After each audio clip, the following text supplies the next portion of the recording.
Estamos tratando de establecer una comunicación telefónica con el doctor Roberto Rosler. Ujú. Es neurólogo, es neurocirujano. Muy pocos hay. Sí, sí, además que para ser neurocirujano se necesita una precisión muy, muy especial. Sí, mucha técnica y mucha... Fallar en 1 milímetro es complicado. Ujú. Y un conocimiento como él tiene del tema.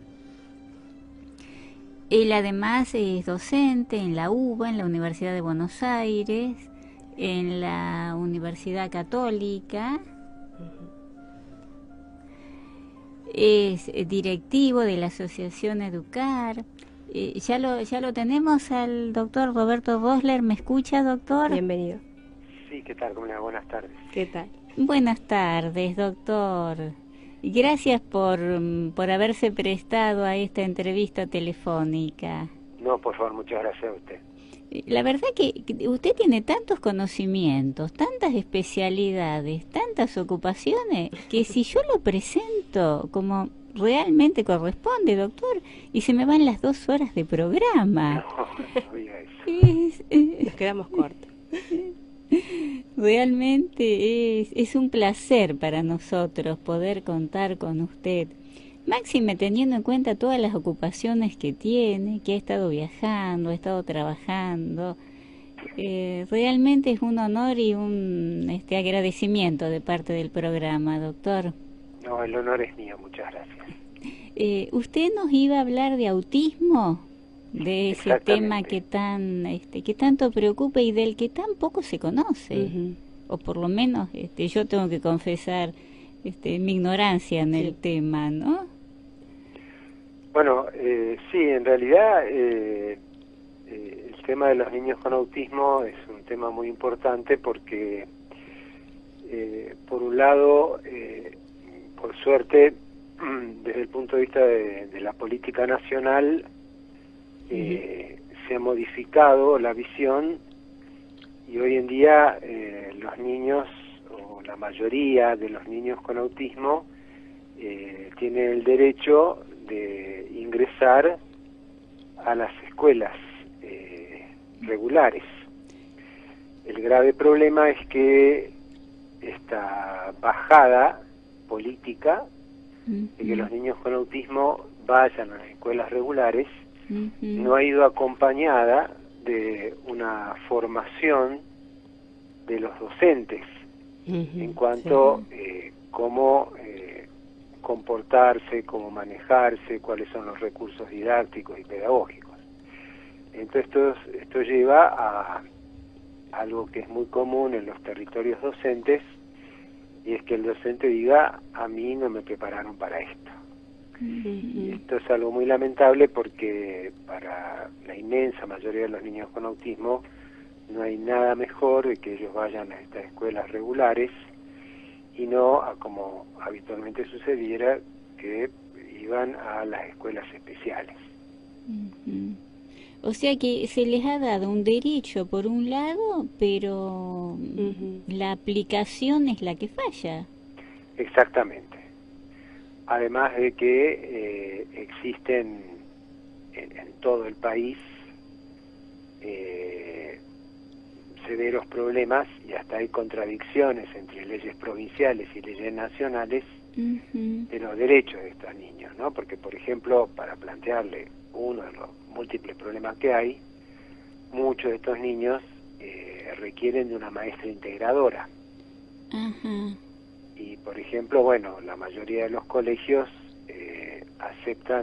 sí aceptan, ¿no? O sea, hay muchos colegios que no tienen lo que se llama programas de inclusión, por lo tanto, si un niño necesita una maestra integradora, no lo aceptan, y aquellos que sí tienen un programa de inclusión, aceptan un solo niño por aula con maestra integradora.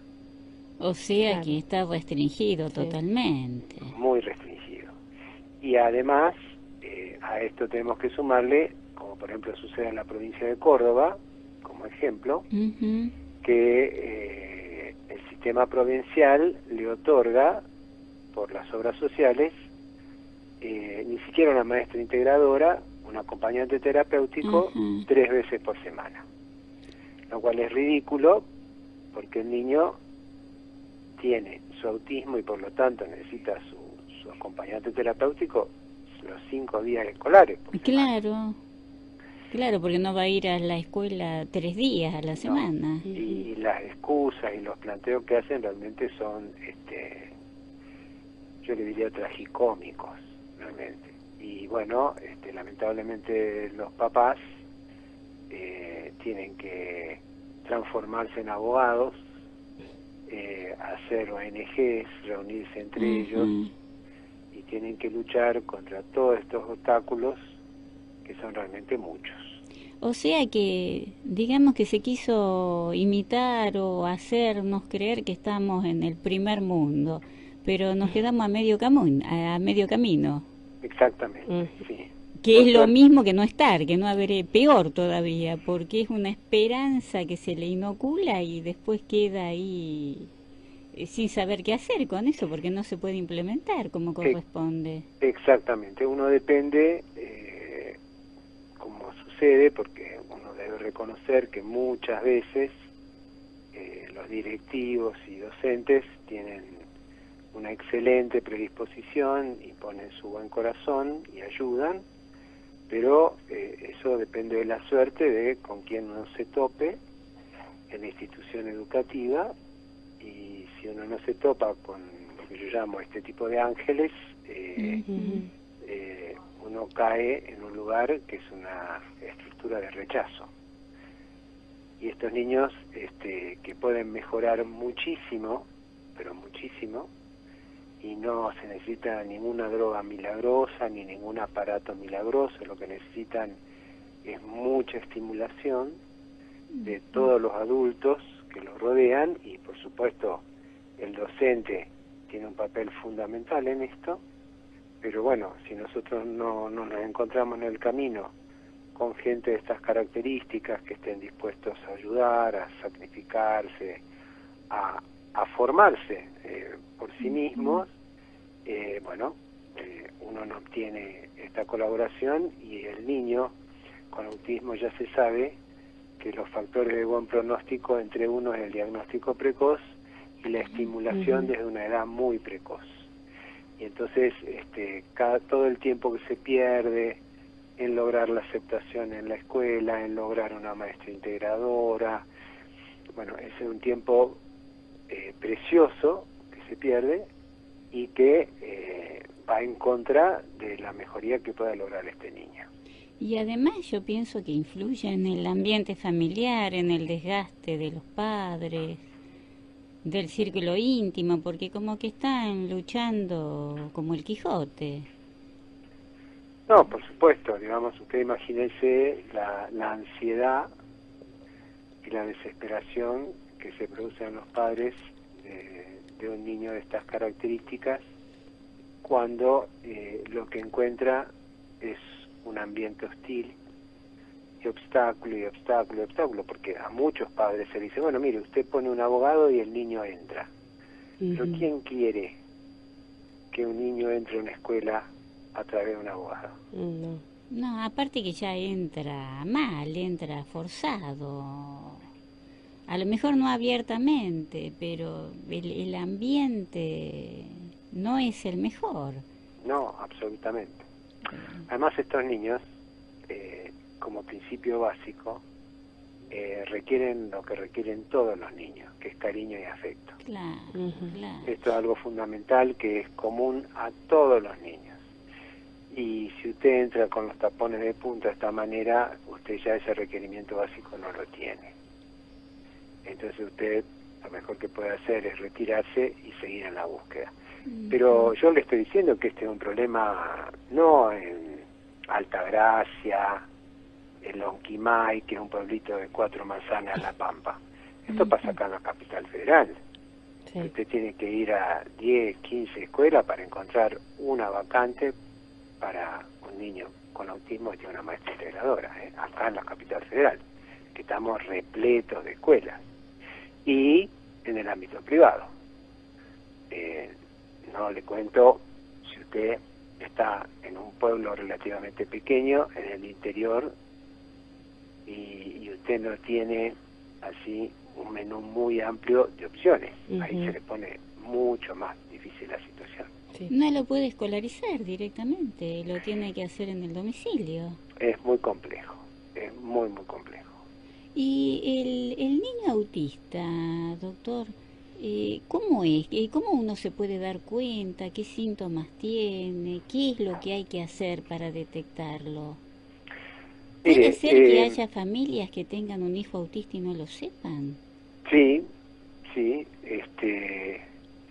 Primero, nadie nace con capacidad de diagnosticar a un niño con autismo, digamos. Esto es algo que lo hacen los médicos o lo detectan generalmente las señas de nivel inicial del jardín de infantes, que no diagnostican al autismo, pero se dan cuenta que esos niños no tienen las características de desarrollo de todos los demás niños. Y las características más frecuentes son, por un lado, que, bueno, por ejemplo, una mayoría de los niños con autismo son hipersensoriales, o sea, cosas que nosotros no podemos ni ver, ni escuchar, ni tocar, ni oler, a ellos les generan dolor. O sea que ellos viven en un medio sensorial muy difícil, porque imagínese lo que es para ellos el ruido de un recreo, el ruido de un shopping, el olor de una ensalada, para ellos les afecta terriblemente. Claro, es como que está más agudizado, más sensible, como dijo Exactamente. Existe una minoría de los niños con autismo que son hiposensoriales, y uno se va a dar cuenta rápido porque estos chicos chocan contra usted o chocan contra una pared porque como ellos sienten menos necesitan este estímulo, pero la mayoría son hipersensoriales. Por ejemplo, imagínense que uno la ropa la siente cuando se la pone y cuando se la saca, ellos sienten la ropa todo el día. Por eso hay que cortarle las etiquetas de todas las remeras, por eso usan las medias invertidas para no sentir las costuras, por eso ni bien entran en cualquier lugar se sacan las medias y los zapatos. Y la gente que no está informada interpretan que estos niños son mal educados o mal criados, en realidad lo que están haciendo son medidas defensivas sensoriales, y por eso también usan siempre la misma ropa, porque hay un solo pantalón que les queda cómodo, una sola remera que les queda cómoda. Después también otra característica es que para ellos hay una característica, y es que ellos son pensadores concretos. Y al ser pensadores concretos, ellos interpretan literalmente el lenguaje. Cuando yo digo literalmente, es literalmente. Entonces usted le dice, mira Carlos, me olvidé algo en el auto, espérame un minuto y vuelvo. Y cuenta los 60 segundos. No está ahí. Y usted también tiene que tener mucho cuidado porque todos los pleonasmos, metáforas, sarcasmos, juego de palabras, ironía, se pierden en el laberinto de su mente. Entonces, no le vaya a decir, esto te lo voy a regalar el día del arquero, porque va a ir a buscar al calendario cuándo es el día del arquero, ¿no? Y tampoco le diga, hágase la cola, porque entonces le va a preguntar, pero si yo ya tengo hecha la cola. Entonces, el problema es que nosotros pensamos que hablamos en castellano, pero muchas veces hablamos en chino o mandarín. Entonces, si usted dice, ese chico no nada, nos va a mirar perplejo. O si le dice, hoy van a caer calefones de punta, ni bien se larga a llover, va a empezar a mirar para arriba. Entonces hay que tener mucho cuidado cómo nos comunicamos con ellos. Después también, estos niños tienen algunos dificultades en la comunicación, porque algunos niños con autismo tienen un lenguaje muy pobre. Este es un tema también muy importante en la escuela. Muchas docentes me dicen, ¿y cómo voy a tener este alumno acá? Dice, no se comunica conmigo, ¿no? Entonces yo le pregunto, ¿usted, señor, usted tiene un perro? Me dice, sí. Y le digo, ¿y usted se da cuenta si su perro quiere salir a pasear, si quiere O un bebé. hacer sus necesidades? Dice, sí. Le digo, ¿y su perro habla? No. Digo, ¿usted cómo se da cuenta? Por el lenguaje corporal.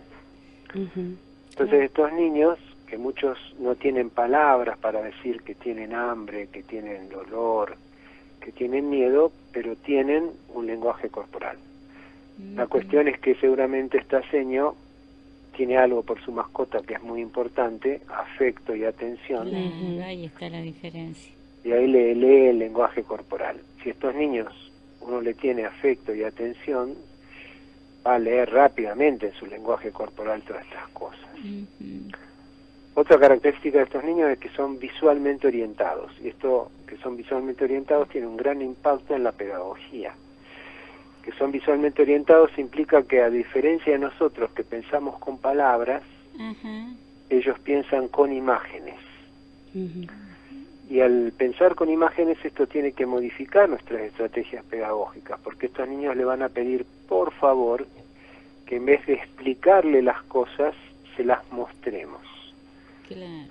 Porque las palabras se le desvanecen en el aire, porque cognitivamente les es muy difícil a ellos, por lo menos al principio de su problema, procesarlas. Pero usted le muestra las cosas y las entiende. De ahí la importancia de las imágenes y los pictogramas. Entonces siempre cuando se empieza a tratarlos se les saca fotos de la hora de tomar la leche, fotos de ir a acostarse. Entonces en vez de decirle, bueno, ahora tenés que tomar la leche, se le muestra la foto. Esto es una forma muy importante y muy didáctica de explicación. Claro que sí. Y al pensar ellos con imágenes, perdón por mi ignorancia, ¿no? Pero ese no es como el símbolo de la creación, el pensar en imágenes más que en palabras. ¿No? Bueno, Es un lo que indicio... usted dice es verdad. En realidad, pensar con imágenes es una forma más claras y más transparentes de comunicación.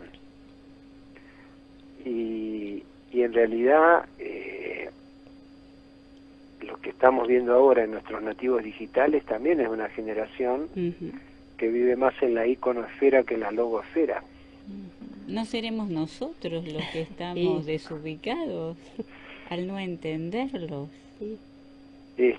Bueno, muchos opinan que los niños con autismo en realidad lo que tienen es un cableado cerebral diferente. Una forma interesante de hablar con estos chicos es decirle que ellos son una Apple viviendo en un mundo de Windows. Pero usted es increíble, doctor, con las comparaciones, con cómo lo pone tan gráfico. Fuera de estéreo. Sí. Entonces, el único problema es que el programa de ellos no corre en las otras computadoras y los programas de la otra computadora no corren en ellos. Claro, sí, hay una incompatibilidad, diríamos, de sistemas. Y acá está una estrategia muy importante que los docentes debemos aprender, y es que nos tenemos que focalizar sobre sus fortalezas, no sobre sus vulnerabilidades. Pero sí, claro. Y acá hay múltiples ejemplos, porque por ejemplo hace unos cuantos años había un alumno de una secundaria en una escuela en Baltimore, en Estados Unidos, que estaba a punto de ser echado por un terrible trastorno por déficit de atención, pero su maestro de educación física le dijo al director, pero mire cómo nada este chico, y este era Michael Phelps. Claro. Entonces el problema es que estos chicos con autismo, con dislexia, con trastorno por déficit de atención y muchos otros más, sus fortalezas no están en las materias centrales de nuestro programa, matemática, gramática, historia, geografía.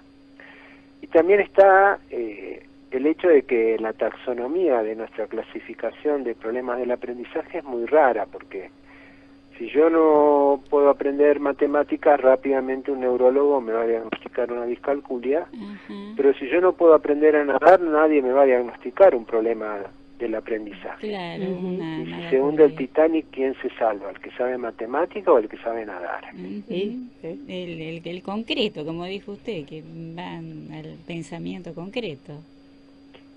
Entonces, lo que tenemos que hacer los docentes es salir de las materias del programa y buscar justamente cuáles son sus fortalezas, que muchas veces está en el deporte, en la música, en la plástica. Hay un montón, hay un mundo muy grande más allá de nuestros programas curriculares, y desde ahí construir. Por ejemplo, Winston Churchill salió último a lo largo de toda su primaria y su secundaria porque tenía un terrible problema de discalculio. Él habla en su autobiografía descender al pantano de las matemáticas, pero porque todos se centraban en sus vulnerabilidades. Pero ¿quién puede dudar de la oratoria de Churchill o de su genialidad política en la Segunda Guerra Mundial? No, y de su estrategia misma, que la estrategia forma parte de la matemática también. Exacto. Su manejo del desembarco en Normandía, etcétera, etcétera. Pero lo que pasa es que, bueno, si uno se focaliza solamente en la vulnerabilidad, no puede ver la fortaleza. Ah, pero eso en todos, en un chico autista y en un chico no autista. Exacto. Vamos a terminar, como decía Skinner, ¿no? Sí. Que le dieran un chico y él lo condicionaba para hacer lo que él quería, así dicho de manera grosera. O juzgar a Beethoven por su sordera. Claro. Y otra característica de estos niños es su dificultad para las relaciones sociales. Nadie de nosotros ha nacido con la habilidad de relacionarse con otros, todos los vamos aprendiendo, pero estos niños, por la particularidad de su cableado, tienen una especial dificultad en relacionarse socialmente y necesitan de nuestra ayuda para poder empezar a relacionarse con los demás. Entonces, más o menos acá hay un panorama de las características más frecuentes de estos niños, que igual, digamos, hoy en día se habla de un espectro del niño con autismo, porque hay niños que tienen un alto rendimiento cognitivo y desde ahí se va por todo el espectro hasta aquellos que tienen un bajo rendimiento cognitivo. Y en este espectro uno puede ver todas las variedades que pueden presentarse. Y con esto que comentaba usted de que son hipersensibles la mayoría, ¿se deben dar cuenta si los quieren, si los rechazan o si no los aceptan? Totalmente. A veces a uno le da escalofrío, porque yo siempre digo que son peores que un sabueso en todos los aspectos.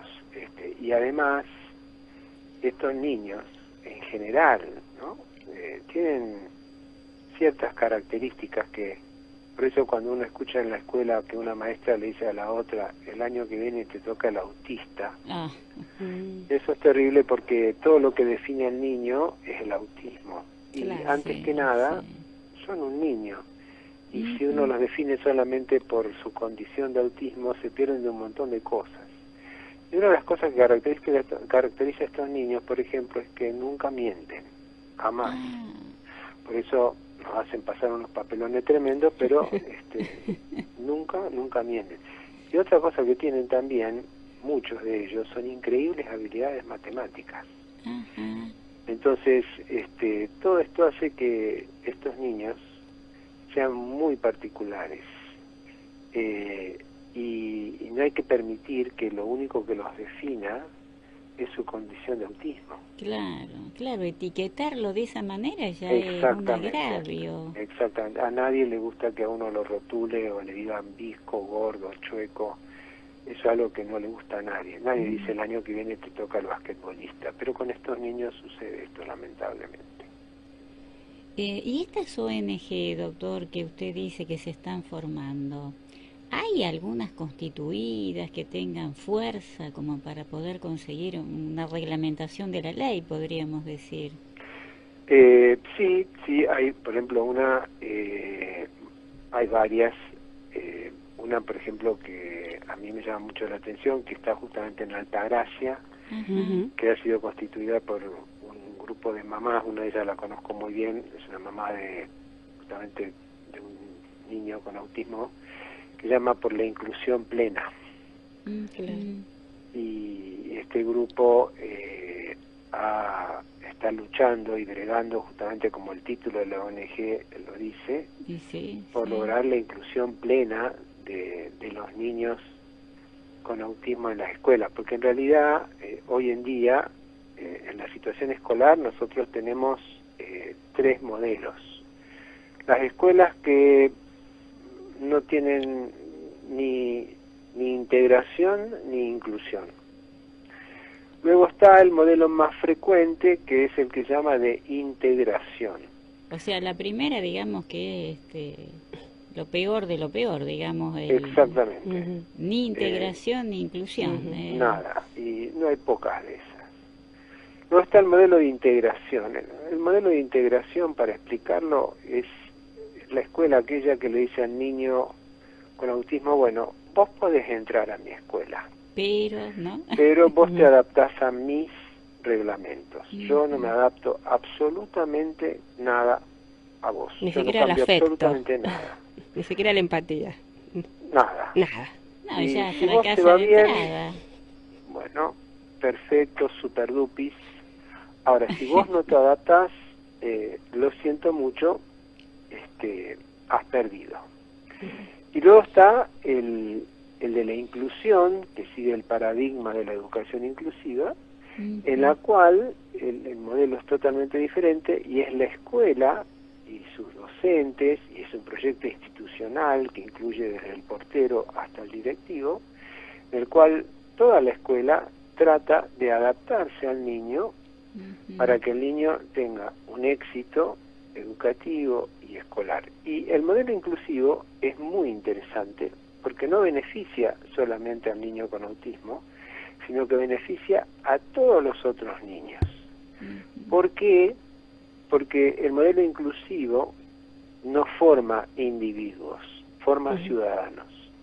Yo siempre digo, qué lástima que muchos de nuestros concejales, intendentes, diputados, senadores y presidentes no han pasado por una escuela inclusiva. Creo que hubieran reaccionado, legislado de una manera muy diferente. ¿Por qué? Porque en una escuela común, primero, se hace una cosa que es inconcebible. La maestra en el nivel primario o el secundario, el profesor en el nivel secundario, le da a los 40 alumnos la misma tarea, cosa que es inconcebible, porque en ninguna aula, aunque no haya un solo alumno con autismo, o con dislexia, o con lo que sea, en ninguna aula hay 40 clones. O sea, nadie tiene 40 alumnos exactamente iguales. Esto ya está estudiado, y ya se sabe que por lo menos en un aula tenemos 2 dispersiones cognitivas para arriba y 2 dispersiones cognitivas para abajo. O sea, alumnos que tendrían que estar 1 o 2 grados más arriba y alumnos que tendrían que estar 1 o 2 grados más abajo. Y como las huellas digitales son únicas para cada uno. No hay nadie que sea igual. El paradigma de la educación inclusiva acepta desde la entrada que los alumnos nos traen todas sus diferencias, no solamente educativas, social, económica, cultural, religiosa, antropológica, psicológica, todo lo que usted quiera. Entonces, es más, a nosotros los docentes se nos pide algo que es ridículo, que hagamos nuestros programas antes de conocer a nuestros alumnos en febrero. Claro, sí. A ver, eso es ridículo. Entonces, sí, como que hace una casa, no importa si hace frío, si hace calor. A ver, yo siempre digo, nadie se compraría un pantalón que no fuera de la talla de uno, mucho menos un zapato que no sea de la talla de uno. Y sin embargo, nosotros preparamos clases que no están hechas a medida de nuestros alumnos. Porque de vuelta nadie tiene 40, 50, 30 alumnos iguales. Claro. El paradigma de la educación inclusiva dice, no, nosotros vamos a preparar clases que estén hechas a la talla de nuestros alumnos. Y dividimos a nuestros alumnos en diferentes grupos de diferentes niveles cognitivos y preparamos para cada uno una tarea, una pregunta que esté a medida. Y además, aquellos que son los que terminan primero, en un aula común se aburren y generalmente generan distracción. En una aula inclusiva, el que termina primero va a ayudar a sus compañeros. Claro. Y ahí el individuo lo transformamos en ciudadano. Sí, sí, sí. En una aula inclusiva no se dice, mañana vamos a ir al teatro. No, nos preguntamos, a ver, ¿alguien tiene miedo a la oscuridad? Bueno, si alguien tiene miedo a la oscuridad, no vamos al teatro. En ninguna escuela se hace esto. Si alguien tiene miedo a la oscuridad, no va y se queda afuera. Y se hace esto con todos los aspectos, con la comida. Decimos, bueno, vamos a festejar el día de la primavera. Bueno, compramos chisitos, papas fritas, todo. Y si hay alguien diabético, y si hay alguien que es alérgico, y si alguien por motivo religioso no come esto, ¿qué pasa? Claro. Se joroba.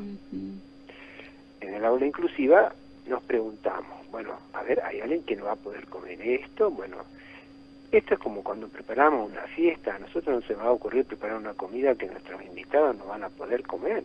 Claro. Sí, sí, es algo tan natural, contado así, escuchado así, pero que parece impensable en una escuela porque nadie lo planteó de esa manera.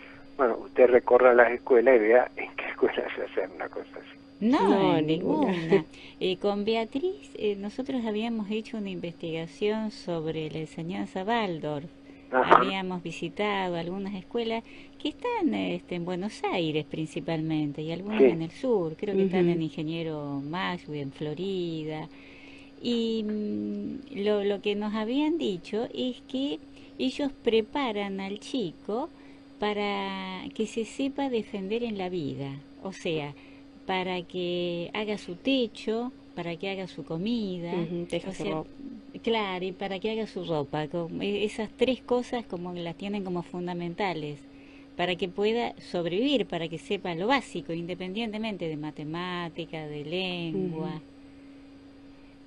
A lo mejor es lo que más llegaría a aproximarse, claro, ¿no? similitud. A esta enseñanza personalizada, pero teniendo en cuenta la visión de conjunto también. Claro, lo que pasa es que lamentablemente la enseñanza Waldorf y algunas otras minorías que hay son lamentablemente aspectos marginales de la educación. Claro, las hermanas Cosettini creo que tenían ese tipo también del contacto con la naturaleza. Sí. Pero, y además la tienen muy peliaguda con el ministerio también para que les aprueben los programas y no es cosa fácil. No, y los Waldorf me dijeron que ellos no reciben subsidio del Estado. Que no... Claro, no, por supuesto que no, porque no adhieren a la programación oficial. Y una cosa que la vimos nosotros, porque hicimos como un trabajo de campo, ¿no? Eso lo dicen ellos, pero nosotros lo vimos, lo comprobamos en el campo, que cuando entran los chicos a la escuela les dan la mano. Buen día fulanito, ¿cómo estás menganito? O sea, saludándolos y con el nombre a cada uno. No, dice buenos días señoritas y todos a coro. O sea, como valoro eso, la atención personalizada, recibirlo de esa manera. Bueno, lo que pasa es que también la educación actual ha perdido mucho de lo que es el aspecto afectivo emocional y hasta también conceptos básicos. Yo siempre digo, nuestros niños tienen hambre de piel, ¿sí? Lo primero que le pide un niño pequeño es upa. Sí. Y hoy con todo este tema del acoso sexual, etcétera, etcétera, a los niños en el nivel inicial no les cambian los pañales por el temor a la denuncia, etcétera, etcétera, tampoco se le hace upa, ni se le abraza, etcétera, etcétera. Estamos viviendo en un mundo muy raro, cuando los niños necesitan desesperadamente ese contacto de piel. Ya desde las investigaciones en los orfanatos rumanos se sabe cuánta necesidad tienen los niños del afecto. Nosotros necesitamos desesperadamente el contacto con el otro y mucho más los niños. Esto se ha perdido. Se ha perdido por este temor a la denuncia, etcétera, etcétera.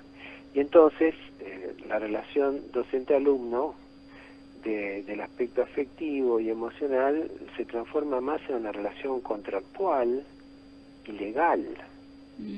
Y esto es terrible, Y también hay otra cosa que se está perdiendo muchísimo, que es el aspecto ético-moral del docente, ¿no? Su función ético-moral, con el agravante además que ya varias investigaciones demuestran que la posibilidad del aprendizaje moral y ético es una ventana temporal muy corta que se extiende entre las edades que transcurren entre el nivel inicial y el nivel primario.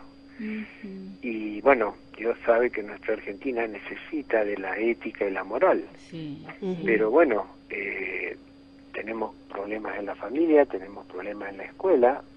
El docente como un agente moral se ha perdido totalmente. Entonces, todas estas cosas que van desapareciendo, la afectividad, el cariño, el ejemplo moral, para transformarse todo en la tecnegriega, ¿no? O sea, una función en la cual solamente estamos entregando contenidos. Hace que todo esto sea muy pobre, muy, muy pobre. Y lo que usted dijo, que están formados como individuos y no como ciudadanos, lo explica, porque están como indivisos, como yo únicamente. Claro, no me doy al otro, como el átomo antes de la división, ¿no? Era indivisible el individuo. Exacto, y lamentablemente este individualismo, que es muy potenciado por todo el bombardeo que reciben fuera de la familia y fuera de la escuela, por, bueno, intereses de marketing, de venta, de publicidad, etcétera, etcétera, etcétera, no tienen un balanceo fuera de eso. Entonces, son todas cosas que parecen interesar tampoco a nadie, ¿no es cierto? Y después nos preguntamos por qué somos una sociedad que no sabe hacer una fila, por ejemplo. Bueno, ahí lo tenemos. Claro, sí. Ayer estaba leyendo unos artículos varios, ¿no?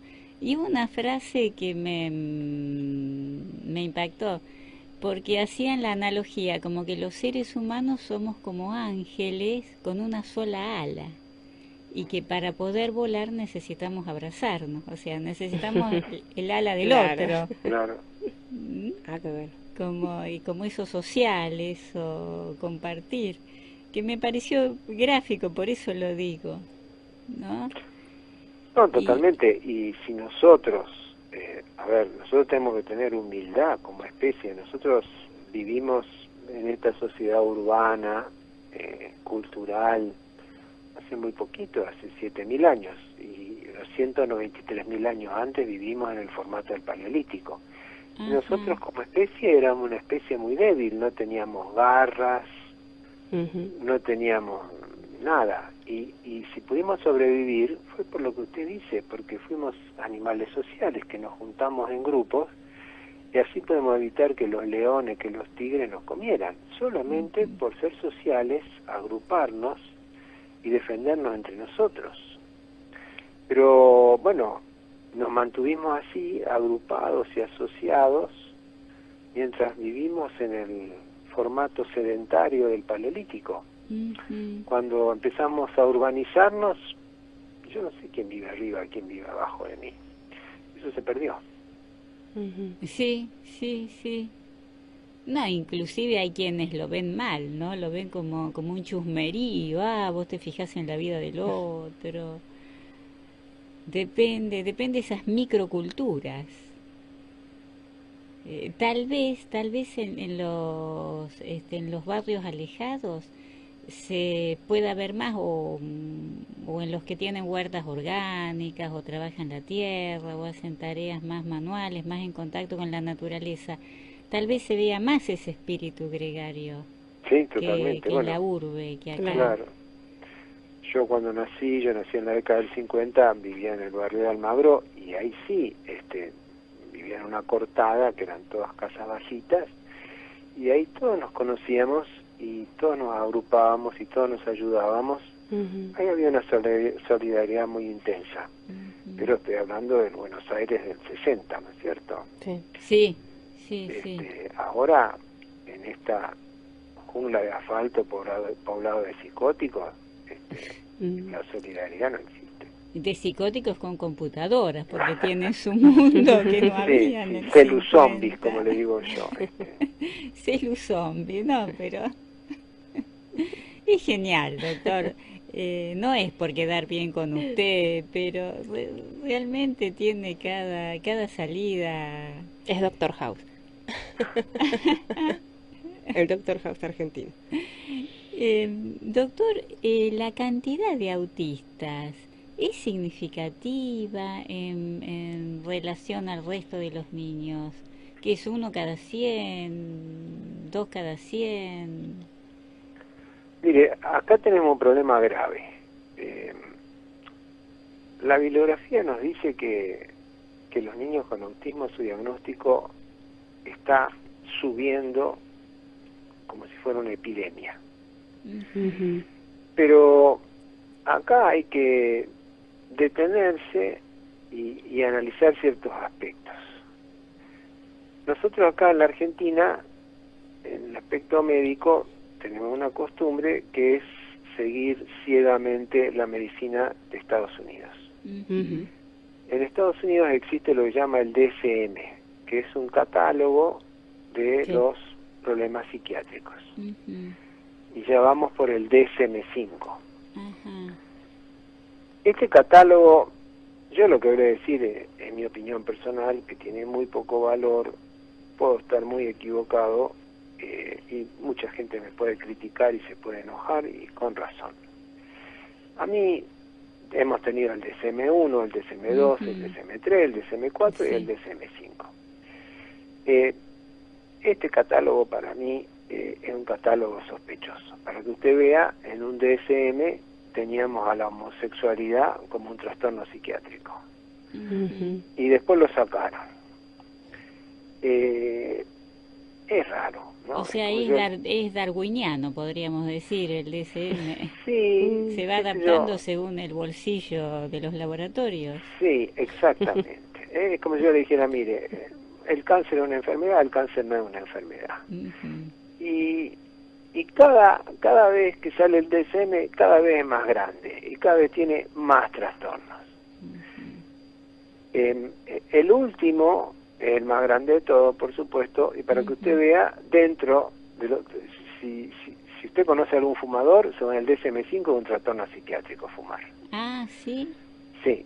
Después, por ejemplo, si usted está triste porque se le murió un ser querido más de tantas semanas, usted tiene un trastorno psiquiátrico. Uh-huh. Y por supuesto, todo esto va acompañado en un combo, como un Automac, con un psicofármaco. Luego, el DSM-5 tiene una característica, no es un documento científico, es algo que sale por consenso, o sea, se reúnen psiquiatras muy reconocidos. Sí, la famosa comunidad científica de Exactamente. ¿no? Y se reúnen, son gente muy conocida, muy famosa, con mucha experiencia, y deciden, bueno, a ver cómo rearmamos esta clasificación. Y además, la mayoría de las personas, empezando por él, porque esto se organiza así como al estilo militar, hay grupos de tareas, hay un director, y la inmensa mayoría de esta gente ha trabajado para la industria farmacológica. Y como ustedes saben, la industria farmacológica, especialmente en psiquiatría, es un negocio multimillonario. Sí. Y cada DSM ha ido estirando las fronteras diagnósticas, o sea, cada vez más laxo hacer un diagnóstico en psiquiatría. Con el agravante que la psiquiatría tiene un problema, porque si usted a mí en medicina me dice, a ver, ¿cuál es la causa de la apendicitis? ¿Cuál es la causa de la neumonía? ¿Cuál es la causa de la diarrea? ¿Cuál es la causa de la otitis? Yo le puedo decir cuál es la causa. Uh-huh. Pero en psiquiatría, si usted me pregunta, ¿cuál es la causa del autismo? ¿Cuál Depende. es la causa de la esquizofrenia? ¿Cuál es la causa del trastorno bipolar? Yo le digo, no sé, no se sabe.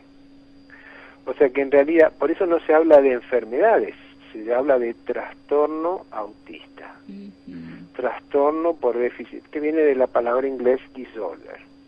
No se habla de enfermedad, se habla de trastorno, pero en realidad ni siquiera son trastornos, son síndromes, conjuntos de síntomas y signos. Medicar algo que usted no sabe la causa es un negocio peligroso. Sí. Pero Entonces, rentable, porque algo vende, algo medica. y obvio, y más si usted medica algo a alguien que no lo necesita. Entonces, que cada vez se diagnostican más niños con autismo, cuando usted tiene un catálogo que cada vez le hace más elástico el diagnóstico, y yo no sé por qué hay más niños con autismo, porque hay más niños con autismo o porque cada vez le ponen menos varas a el diagnóstico. Claro, y claro, ¿quién dice que alguien es autista, cierto? Bueno, y además... ¿Con qué calificación? ¿Con qué capacidad? Exacto. Y además el porcentaje de niños con autismo es diferente. En Europa, que no seguía por el DSM-5, seguía por otro libro, al que hay en Estados Unidos y en América Latina. Entonces, en realidad yo no le puedo contestar esa pregunta, porque es muy difícil saber cuál es la causa. Claro, según el patrón que se tome, y este patrón no sirve porque hay intereses. Porque si usted dice, mire, para definir qué es un policía federal, hay 14 conceptos. Ahora, para definir un policía federal hay 2 conceptos, y bueno, va a haber mucho más policías federales. Doctor Rosler, estoy realmente impresionada por todo lo que nos ha dicho, por la sencillez, por la claridad con que lo dice. Yo seguiría hablando con usted, pero horas, pero el tiempo es tirano, como dicen, ¿no? Así que le agradezco muchísimo, doctor. Nos gustaría tenerlo en alguna otra ocasión para tratar este tema o para tratar a lo mejor el tema del bullying. No sé, sus tiempos, podemos combinarlo más adelante. Bueno, como no, para mí va a ser un enorme placer. No, el placer es nuestro, doctor. Realmente es un gusto haberlo tenido, doctor. Bueno, muchísimas gracias y igualmente para mí. Será hasta otro momento, entonces, gracias. Hasta pronto, hasta luego. Pasamos a un tema musical.